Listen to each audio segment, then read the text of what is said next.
یہ باتیں کرنے کرانے کی ہیں کہ خود سے کام کر لینا سنت ہے؟ آپ نے 2 منٹ لگائے ہیں اور آپ نے کسی پر روب ڈال کے آپ فارغ ہو گئے۔ اخلاقی رویوں میں سب سے زیادہ ضروری تو دوسرے کا احساس کرنا ہوتا ہے۔ اخلاقی رویوں میں سب سے زیادہ حاجت تو دوسرے کی تکلیف اور شدت کا احساس کرنے کی ہوتی ہے۔ میرے صاحب فرمایا کرتے تھے 10 منٹ کیوں انتظار کراتے ہو لوگوں کو؟ تم نے ممبر پہ کہا تھا میں 2:15 بجے جماعت کراؤں گا، 2:16 کیسے ہوئے؟ تمہیں اس کا پاس ہونا چاہیے تھا، تمہیں خیال ہونا چاہیے تھا کسی شخص کو کسی وجہ سے کوئی تکلیف، کوئی کسی اذیت کا شکار کیوں ہو، کوئی پریشان۔ میں اب تو الحمدللہ آپ اتنی بڑی تعداد میں آ گئے کہ جگہ آپ کے لیے مشکل ہو گئی، ورنہ شروع میں جب میں محافل کا ٹائم دیتا تھا تو میں وقت پہ چلا جاتا تھا۔ اگر کسی سے کہا ہے نا کہ 6 بجے آئیں گے تو 6 بجے چلے گئے، وہ کئی والی گھر والے پوچھتے سن تسی آ بھی گئے ہو، تو میں کہتا سانو تسی ویلے ہیں سمجھ لو۔ ہمارا مزاج نہیں ہے نا جی، بلکہ ایک تقریب میں مجھے دعوت دی گئی تو اس پہ لکھا تھا 6 بجے، تو میں وہاں پہنچا تو میزبان بھی نہیں آئے تھے۔ مجھے بتائیں شادی کا کارڈ سارا خاندان بیٹھ کے لکھتا ہے نا، روانگی برات 1 بجے، 1 بجے جاتی ہے برات، مشترکہ جھوٹ بولا سارے خاندان نے۔ یہ رونے کی بات ہے، ہنسنے کی تھوڑی ہے۔ مسلمان اور جھوٹ بولے، مشترکہ طور پہ کہا یہ جھوٹ ہے۔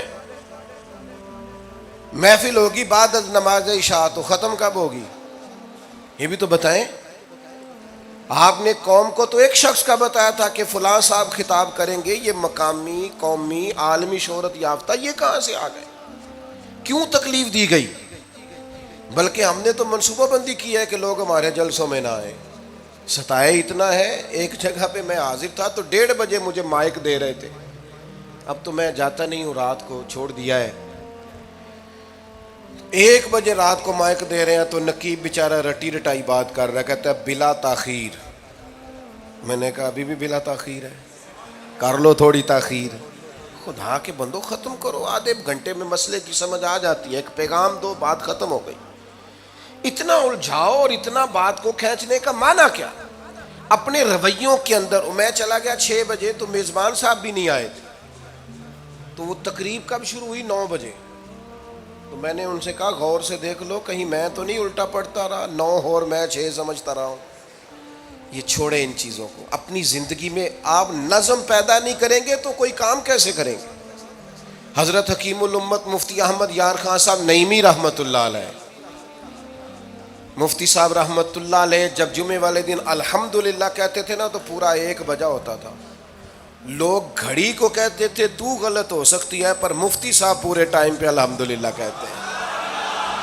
بلکہ ان کے بارے میں معروف ہے کہ وہاں ایک ذمہ دار تھا، بھینسوں کا دودھ دھوتے ہیں نا دیہاتی لوگ، تو عصر کی اذان سے 5 منٹ پہلے مفتی صاحب مسجد تشریف لے جاتے۔ یہ اخلاق ہے، یہ آپ کا رویہ ہے، یہ آپ کا انداز ہے۔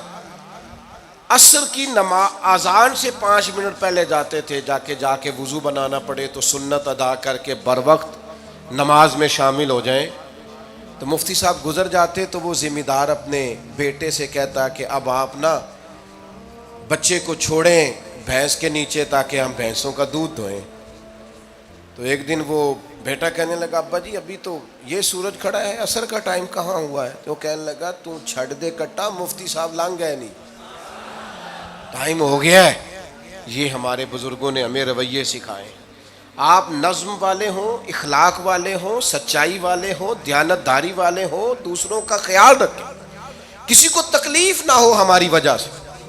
پتہ ہے رسول پاک صلی اللہ علیہ وسلم کی بارگاہ میں آ کے عرض کیا گیا یا رسول اللہ یہ ہمارے امام صاحب بہت لمبی نماز پڑھاتے ہیں، صحیح حدیث میں موجود ہے۔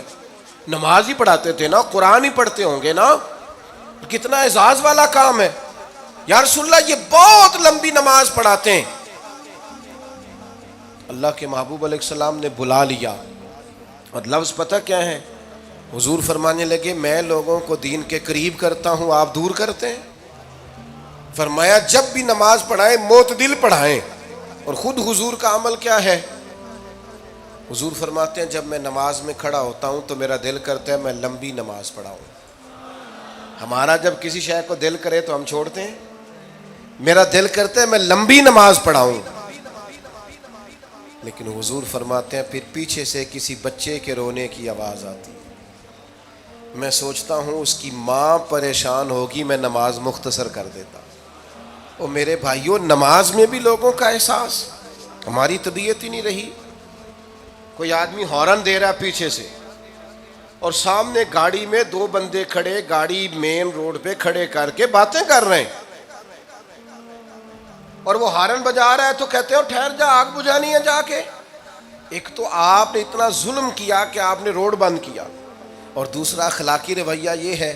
اور میرے بھائی یہ بھی بد اخلاقی ہے کہ آپ اپنا موٹر سائیکل مین روڈ پہ کھڑے کر کے دکان پہ چلے جائیں، لوگوں کو تکلیف میں ڈالیں گے. اسلام اس کی اجازت نہیں دیتا. رستوں کے نشان مٹانے والے کو نبی پاک نے تنبیہ فرمائی. کسی کو تکلیف ہو، اذیت ہو، اور بعض لوگ سمجھتے ہیں کہ میں نے پریشر میں رکھی ہوئی ہے دنیا، ڈرتے ہیں لوگ مجھ سے. جو ڈر کے عزت کرتا ہے وہ خوف کھاتا ہے، اور جو محبت سے تجھے سلوٹ کرتا ہے وہ تیرا احترام کرتا ہے. بعض لوگ کسی کے شر سے بچنے کے لیے بھی اسے سلام کرتے ہیں، وہ عزت نہیں ہوتی، وہ عزت نہیں ہوتی کہ یہ تو رٹا ڈال دے گا.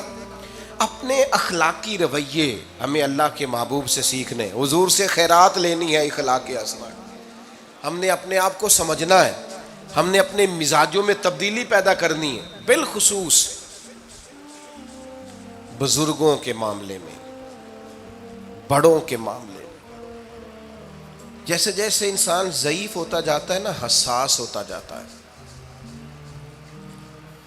اسے باتیں تکلیف دینے لگتی. وہ ایک بوڑھی اماں ایک دفعہ مجھے کہنے لگی کہ آپ میرے بچوں سے کہہ دیں خرچہ پاویں تھوڑا دین کرن، میرے نال بولن صحیح کرن. وہ جب اپنی بیویوں کے سامنے میرے ساتھ تھوڑا والیوم اونچا کر کے بات کرتے ہیں آواز کا، تو مجھے تکلیف ہوتی. اپنا رویہ، لہجہ، اس پر غور ہو. جوانی میں ہی تو برداشت کرنا ہوتا ہے. اپنے مزاج کو کبھی بکھرنے اور ٹوٹنے نہ دیں. اور سب سے زیادہ بندے کا پتہ ہی تب چلتا ہے جب کوئی اسے پورا غصہ دلائے، جو پھر کنٹرول کرے، وہی تو کمال آدمی ہوتا ہے. آ کے کہا گیا تھا نا نبی پاک علیہ السلام کو کہ یا رسول اللہ وہ معاذ اللہ ان لفظوں کے ساتھ تانا و تشنیع کرتے ہیں، نقل کفر نہ باشد. تو حضور فرمانے لگے وہ پتہ نہیں کس کی باتیں کرتے ہیں، مجھے تو اللہ نے محمد بنا کے بھیجا ہے. میں تو محمد ہوں، اور محمد ہوتا ہی وہ ہے جس کی تعریفیں ہوں. وہ پتہ نہیں کس کی باتیں کر رہے ہیں، چھوڑو. وہ پتہ نہیں اس کی بات کر رہے ہوں گے جس کا وہ معاذ اللہ نام بگاڑتے ہیں. میرے عزیز، تھوڑا سا برداشت، اور آپ جملوں سے غور کریں، کسی کے لہجے سے غور کریں کہ وہ بندہ کہیں تکلیف میں تو نہیں، آزمائش میں تو نہیں. میں پہلے ہی مختصر تقریر کرنا چاہ رہا تھا، اب آپ لوگوں نے اور مختصر کرا دیا مجھ سے، تو میں بس بات کو سمیٹنے لگا ہوں، آپ غور فرمائیں گے. ایک دن نبی پاک علیہ السلام نے سید عائشہ صدیقہ رضی اللہ تعالیٰ عنہ سے فرمایا.